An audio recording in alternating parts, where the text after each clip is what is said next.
Avec le territoire de l'agglomération de Saint-Dié désormais concerné, les Vosges intègrent la liste des rares départements de France à en être intégralement couverts. On parle ici de santé et plus précisément de communautés professionnelles territoriales de santé, les CPTS.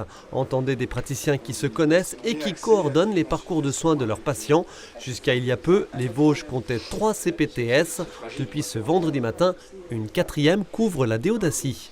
C'est aussi le signe que les professionnels de santé vosgiens sont conscients, responsables, en capacité de prendre en charge ces outils d'organisation qui, encore une fois, sont une opportunité pour les professionnels de s'organiser comme ils veulent. Ce n'est pas la caisse primaire ou l'agence qui leur disent voilà ce qu'il faut faire et voilà comment il faut le faire. C'est vraiment à eux de le décider. Parmi les 75 000 habitants de la communauté d'agglomération de Saint-Dié, il y a près de 400 praticiens, dont une 50aine de généralistes.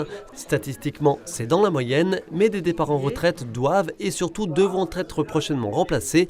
Alors il est impératif de convaincre les internes qui viennent exercer à l'hôpital ou en libéral. Notre objectif, c'est qu'ils restent, qu'ils s'installent sur notre territoire. Et pour cela, on va organiser de la convivialité avec des soirées pour créer encore une fois du lien et leur permettre de découvrir la beauté de notre territoire.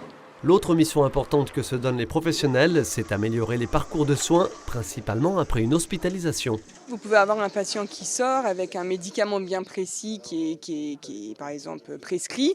C'est vrai qu'il y a des médicaments qui nécessitent d'être commandés 2 ou 3 jours en avance, ou bien des pansements, je pense, qui sont spécifiques, qui ne sont pas toujours présents dans les pharmacies au moment où le patient sort. Donc tout ça, ça peut être anticipé. Une information non transmise ou mal transmise qui concerne également très souvent les soins infirmiers ou de kinésithérapie, avec le risque d'un rétablissement plus long ou plus difficile. Sur les 400 professionnels de santé référencés en Déodacie, une petite centaine ont pour l'heure adhéré à la communauté de santé de la vallée de la Meurthe.